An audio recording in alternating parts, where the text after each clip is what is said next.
Dear students, today we will start a new chapter, photochemistry. आज हम प्रकाश रासायनिक रसायन की शुरुआत करते हैं। पढ़ेंगे कि फोटोकेमिस्ट्री क्या है, कौन कौन सी अभिक्रियाएं फोटोकेमिस्ट्री के अंतर्गत पढ़ाई जाती है। हम पहले ये सोचेंगे what the photochemistry. Photochemistry is the branch of chemistry which deal the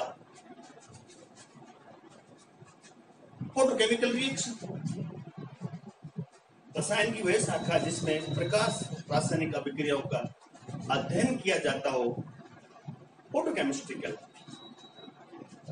photochemistry का हम सबसे उत्तम उदाहरण, सबसे अच्छा उदाहरण मैं देना चाहूंगा तो है फोटोसिंथेसिस, प्रकाश संश्लेषण की अभिक्रिया, एक फोटोकेमिकल रिएक्शन का उदाहरण। क्योंकि जो भी अभिक्रियाएं प्रकाश की उपस्थिति में संपन्न होती है या होती है, वो सारी फोटोकेमिकल रिएक्शन कहलाती है और फोटोकेमिस्ट्री के अंतर्गत आती है। फोटोकेमिस्ट्री में जब हम फोटोकेमिकल रिएक्शन संपन्न करवाते हैं तो डियर स्टूडेंट्स, हम अल्ट्रावायलेट एंड विजिबल रेडिएशन प्रयुक्त करते हैं, काम में लेते हैं, जिसका तरंग दैर्घ्य 200 से 800 nm तक होता है। फोटोकेमिस्ट्री में हम जो रेडिएशन काम में लेते हैं, जिससे अभिक्रिया प्रारंभ की जाती है फोटोकेमिस्ट्री में, वो है अल्ट्रावायलेट एंड विजिबल रेडिएशन, जिनका वेवलेंथ होता है 200 से 800। ये रेडिएशन पदार्थ पर गिरते हैं, फोटोकेमिकल रिएक्शन संपन्न होती है। सबसे सिंपल एग्जांपल और इंपॉर्टेंट एग्जांपल मैं आपको बता चुका, प्रकाश संश्लेषण, फोटोसिंथेसिस।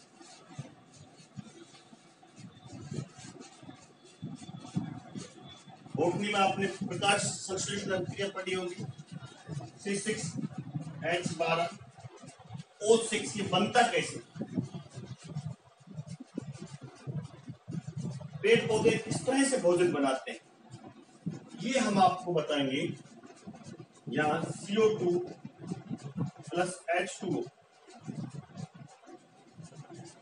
प्रकाश की उपस्थिति में क्लोरोफिल जो हरी पत्तियों में मिलता है, तब C6H12 और O6 जो हमने बताया भोजन बनाते हैं और ऑक्सीजन 6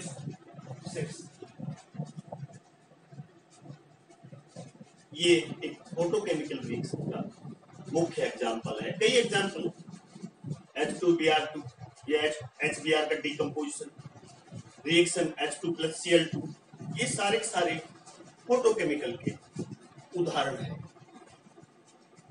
तो डियर स्टूडेंट, मैं यहाँ एक बात और बताना चाहूंगा, और जितनी भी अभिक्रियाएं होती है उनको हम दो भागों में बांट सकते हैं। कुछ अभिक्रिया अपना आप होती है, कुछ अभिक्रियाओं को इनिशिएट करवाया जाता है, अर्थात उनमें ऊष्मा ऊर्जा दी जाती है, तभी अभिक्रिया। तो अभिक्रिया वो रासायनिक अभिक्रियाओं को हम दो भागों में वर्गीकृत कर सकते हैं, बांट सकते हैं।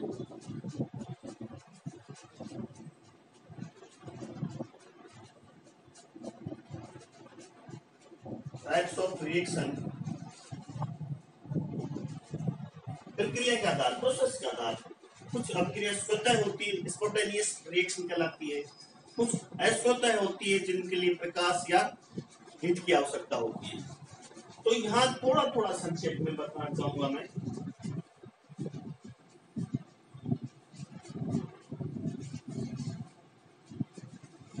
स्पॉन्टेनियस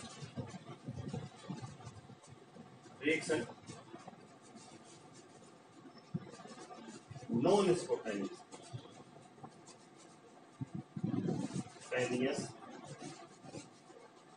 रिएक्शन, जो अभिक्रिया स्वतः होती है, जो अपने आप होती है प्रकृति में, वो स्वतः अभिक्रिया कहलाती है, स्पॉन्टेनियस रिएक्शन कहलाती है। जैसे जो जल बनता है, वाटर मॉलिक्यूल्स बनता है, उसमें हजारों साल लग जाते हैं, H2 प्लस O2 के मध्य रिएक्शन होने में हजारों साल लग जाते हैं, वो अपना आप होती रहती प्रकृति, जल बनता रहता। जैसे चट्टाने धीरे धीरे देखे ना डीके होती रहती है, अब क्षय होता रहता है चट्टानों, ये स्वतः अभिक्रियाओं के उदाहरण है। स्वतः अभिक्रियाएं नॉन स्पॉन्टेनियस रिएक्शन, ये अभिक्रिया अपने आप नहीं होती, इनको प्रारंभ करने के लिए या तो हम हीट देंगे, चाहे वो हीट उष्मा के रूप में, ताप के रूप में दें, चाहे वो हम रेडिएशन डालें या प्रकाश के रूप में दें। इनको प्रारंभ किया जाता है, इनको प्रारंभ करने के लिए हमें उष्मा ऊर्जा की आवश्यकता होती है। यदि उष्मा की आवश्यकता रहती है, ताप की आवश्यकता रहती है तो थर्मल रिएक्शन कहलाती, और यदि प्रकाश की आवश्यकता होती है अभिक्रिया आरंभ करने के लिए तो फोटोकेमिकल रिएक्शन कहलाता। तो इनको भी हम दो भागों में बांट सकते हैं, thermal reaction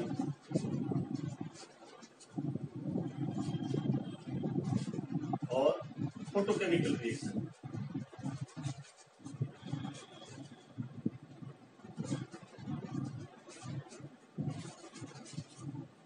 thermal reaction, photochemical reaction.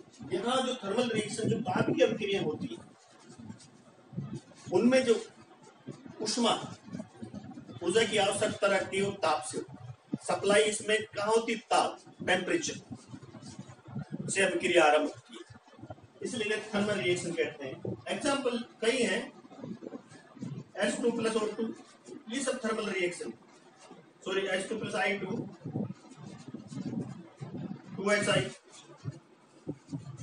कई एग्जाम्पल, सारी ज्यादातर अभिक्रिया देखने थर्मल रिएक्शन कहलाएंगी, जहां ताप की आवश्यकता होती है। ये अभिक्रियाएं अंधेरे में भी हो जाती, डार्क में भी हो जाती, इनको प्रकाश की आवश्यकता थोड़ी, इनको तो टेम्परेचर की आवश्यकता, अनुकूल टेम्परेचर चाहिए, ऑप्टिमम टेम्परेचर चाहिए, तभी अभिक्रिया आरंभ होती है। टेम्परेचर के लिए कैसे आरंभ होती है अभिक्रिया? जब हम अभिक्रिया का टेम्परेचर बढ़ाते हैं या अनुकूल टेम्परेचर देते हैं तो अभिक्रिया के मॉलिक्यूल्स एक्टिवेटेड हो जाते हैं, सक्रिय अणु हो जाते हैं, और ये एक्टिवेटेड अणु आपस में टकरा कर एक्टिवेशन ऊर्जा के बराबर या उससे अधिक ऊर्जा प्राप्त कर उत्पादन बदल जाता है, और यह अभिक्रिया संपन्न हो जाती है, थर्मल रिएक्शन संपन्न हो जाती है। फोटोकेमिकल रिएक्शन, इसमें प्रकाश की आवश्यकता, ये अंधेरे में नहीं हो सकती, प्रकाश की आवश्यकता होती है, अंधेरे में नहीं हो सकती। इसमें पदार्थ रेडिएशन का अवशोषण करके अभिक्रिया आरंभ करता है।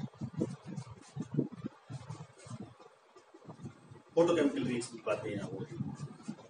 तो फोटोकेमिकल रिएक्शन पदार्थ जो रेडिएशन का फोटोन है उसका अवशोषण करता है। तो अवशोषण करके क्या करेगा, एक ऊर्जा स्तर से दूसरे ऊर्जा स्तर में चला जाएगा।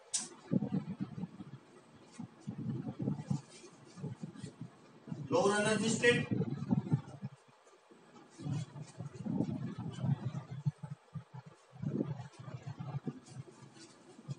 अपर एनर्जी स्टेट। जो अणु होता है उस पर जब रेडिएशन डालते हैं वो फोटोन का अवशोषण करता है, और फोटोन के अवशोषण करके लोअर एनर्जी स्टेट से अपर एनर्जी स्टेट में चला जाता है, एक्टिव करता है।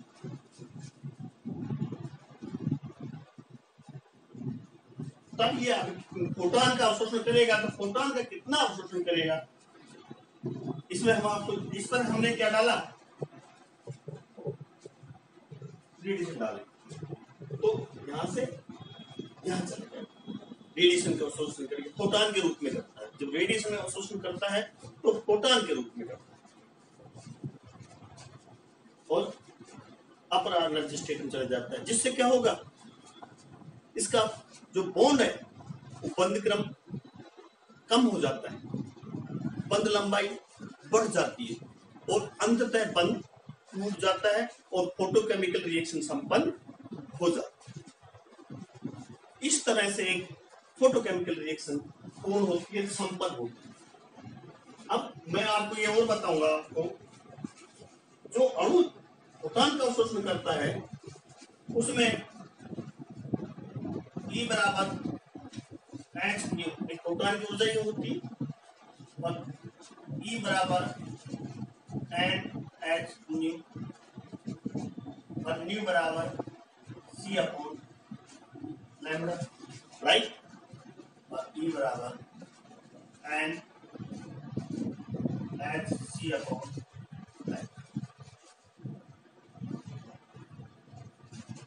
अर्थात E बराबर E समानुपाती 1 अपॉन लैम्बडा।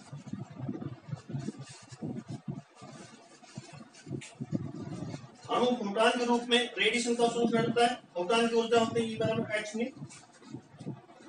एंड यहाँ एवोगैड्रो संख्या, एक मोल अणु की संख्या ऊर्जा अवशोषण करेंगे, न्यू बराबर सी अपॉन लैम्बडा हमने रख दिया, तो कुल मिलाकर E inversely proportional to lambda. जो रेडिएशन की ऊर्जा है अर्थात ऊर्जा वेवलेंथ के इनवर्सली प्रोपोर्शनल होगी, व्यतिक्रमानुपाती। तो ये फोटोकेमिकल रिएक्शन इस प्रकार से फोटॉन का अवशोषण करके अपर एनर्जी स्टेट में चला जाता है। जब बंध क्रम कम हो जाता है, बंध लंबाई बढ़ जाती है, बंध टूट जाता है और अंततः फोटोकेमिकल रिएक्शन संपन्न हो जाती है। इस फोटोकेमिकल रिएक्शन में दो बातें, एक अणु फोटॉन का अवशोषण करता है, नेगेटिव ताप टेम्परेचर का अवशोषण करता है, रेडिएशन के फोटॉन का अवशोषण करता है। दूसरी बात नंबर 2, जो इनकी जो रेट ऑफ रिएक्शन है, फोटोकेमिकल रिएक्शन की रेट ऑफ रिएक्शन प्रकाश की तीव्रता पर निर्भर करती है, लाइट की इंटेंसिटी पर निर्भर करती है। तो ये दो बातें जरूर ध्यान रखना पूरी फोटोकेमिस्ट्री में। अब थोड़ा सा हम जो परीक्षा में पूछा जाता है, what are the difference between thermal reaction and photochemical reaction, दोनों में क्या अंतर है? वैसे तो मैं बता चुका, वही थर्मल रिएक्शन अंधेरे में नहीं होती है, सॉरी थर्मल रिएक्शन अंधेरे में भी हो जाती है, प्रकाश रिएक्शन अंधेरे में नहीं होती क्योंकि प्रकाश अभिक्रिया है। तो इस प्रकार से हम कुछ जो डिफरेंट है, जो दोनों में डिफरेंशिएशन है, वो आपको बताने जा रहे हैं, difference between thermal and photochemical reaction. Thermal reaction, photochemical reaction, ध्यान से देख लीजिए, थोड़ी कंसेप्ट क्लियर करने वाली बात। थर्मल रिएक्शन में रिएक्शन जो ऊर्जा होती है वो ताप से प्राप्त होती है, टेम्परेचर से एनर्जी प्राप्त होती है अभिक्रिया में, तभी अभिक्रिया संपन्न होती है थर्मल रिएक्शन। जबकि फोटोकेमिकल रिएक्शन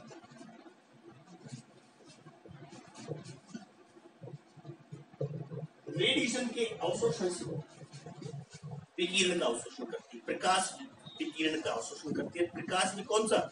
अल्ट्रा वायलेट और विजिबल लाइट की रेडिएशन का अवशोषण तब संभव। नंबर 2, ये अंधेरे डार्क में भी संपन्न हो जाती है, बता चुका मैंने से। थर्मल रिएक्शन अंधेरे में हो जाती है, उसको तो टेम्परेचर चाहिए, यदि टेम्परेचर अंधेरे में मिल जाता तो अंधेरे में संपन्न हो जाती है। ये प्रकाश की उपस्थिति में ही संपन्न होती है, क्योंकि प्रकाश है अल्ट्रावायलेट और विजिबल लाइट की आवश्यकता।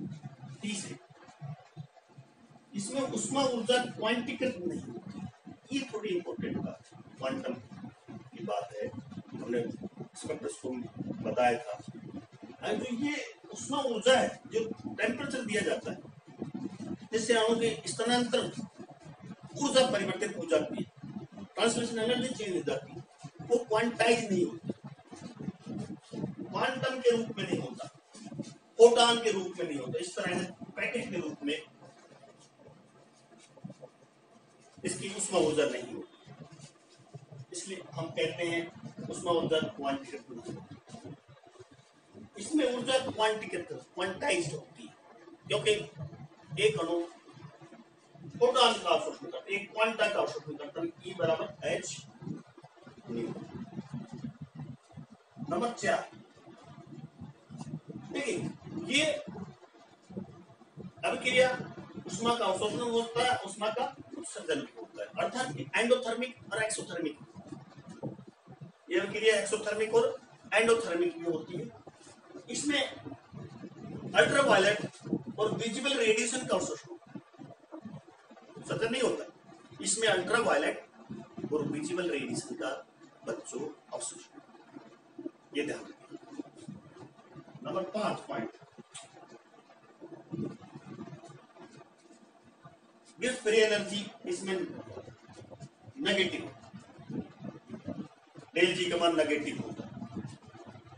इसमें जरूरी नहीं गिव्स फ्री एनर्जी का मान डेल जी नेगेटिव, पॉजिटिव हो सकता है। जैसे फोटोकेमिकल रिएक्शन में हमने जो फोटोसिंथेसिस अभिक्रिया बताई, प्रकाश संश्लेषण अभिक्रिया में जो डेल जी होता है, गिव्स फ्री ऊर्जा में परिवर्तन वो पॉजिटिव होता है, धनात्मक। अगला पॉइंट देखिए, इसमें कई बार क्या, इस थर्मोकेमिकल रिएक्शन में कई बार, हमेशा नहीं, कैटलिस्ट का उपयोग करते हैं, अभिक्रिया की गति को बढ़ाने के लिए करते ही। कुछ कैटलिस्ट अभिक्रिया गति को कम भी करते हैं, लेकिन ज्यादातर कैटलिस्ट अभिक्रिया गति को बढ़ाते हैं। यहाँ कैटलिस्ट के स्थान पर हम एक फोटोसेंसिटाइजर का उपयोग करते हैं, प्रकाश संवेदक को काम में लेते हैं। काम तो उसका भी एक कैटलिस्ट की तरह ही है, लेकिन थोड़ा डिफरेंट तरीके से, जो हम आपको अगले वीडियो में बताएंगे, यूट्यूब वीडियो में बताएंगे, तो वहां फोटोसेंसिटाइजर का उपयोग। अगले अंतर रिएक्शन रेट ताप पर निर्भर करता है। अभिक्रिया का ताप बढ़ाएंगे, अधिकांश अभिक्रियाओं में वहां नहीं जा रहा, टेम्परेचर कोएफिशिएंट जो केमिकल पेंटिंग में पढ़ा, अधिकांश अभिक्रियाओं का ताप बढ़ाने पर अभिक्रिया वेग बढ़ सकता है। यहाँ प्रकाश वेग हमने बताया, प्रकाश की तीव्रता पर निर्भर करता है। फोटोकेमिकल रिएक्शन का वेग प्रकाश की इंटेंसिटी पर निर्भर करता है। हाँ, वापस ताप बढ़ाने से अणु की ट्रांसलेशन ऊर्जा बढ़ जाती है। स्थानांतरण ऊर्जा बता चुकी, टेम्परेचर बढ़ाएंगे तो ट्रांसलेशन एनर्जी इसकी बढ़ जाती है। परंतु ये अभिक्रिया जो होती है वेरी स्पेसिफिक होती है और सेंसिटिव होती है। स्पेसिफिक, सेलेक्टिव और सेंसिटिव, तीनों ही गुण होते हैं इसमें। क्योंकि मान लीजिए 200 nm का तरंग दैर्घ्य डालना है, तो हर एक अभिक्रिया थोड़ी होगी उसमें स्टार्ट। हर एक प्रकार के अणु, कोई 200, कोई 400, कोई 250 nm के तरंग दैर्घ्य के रेडिएशन का अवशोषण करता है। तो इसलिए ये अभिक्रियाएं स्पेसिफिक और सेलेक्टिव। अब बात आती है थर्मल रिएक्शन, तो सिंपल, बिल्कुल सिंपल, लेकिन फोटोकेमिकल रिएक्शन जटिल होती, कॉम्प्लेक्स, कई स्टेप होते हैं उसमें, वो आगे हम बताएंगे आपको अभी दूसरे वीडियो में। तो ये मेन डिफरेंस जो हमने अपने दो बताए, मुख्य रूप से ये होते। और इसका उदाहरण ये, इसका उदाहरण मैंने वही वापस प्रकाश संश्लेषण उदाहरण दिया। तो ये बच्चों, डियर स्टूडेंट, ये डिफरेंस था बिटवीन थर्मल रिएक्शन और फोटोकेमिकल रिएक्शन।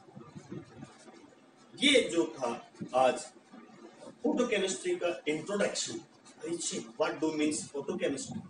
फोटोकेमिस्ट्री रिएक्शन जो होती है इस केमिस्ट्री में, उसमें किसका अध्ययन किया जाता है, इसके लिए ऊर्जा कहाँ से आती है, अभिक्रिया कैसे संपन्न होती है। तो ये हमने आपका फोटोकेमिस्ट्री का इंट्रोडक्शन आपको बताया। फोटोकेमिस्ट्री होती क्या है, थर्मल रिएक्शन क्या है, फोटोकेमिकल रिएक्शन क्या है यह हमने बताया। मैं dear students professor Ramanand Yadav, government Arang college Alwar Rajasthan, department of chemistry. यदि कोई समस्या हो तो मेरे YouTube channel Studyship with Ramanand Yadav comments कीजिए, शेयर कीजिए, लाइक कीजिए, सब्सक्राइब कीजिए और अधिक विस्तृत जानकारी के लिए आप मोना प्रकाशन अलवर की बुक्स पढ़िए। किसी तरह की समस्या हो तो आप मुझे अवश्य लिखिए। केमिस्ट्री बहुत ईजी है, हंसिए, मुस्कुराइए। Thank you very much.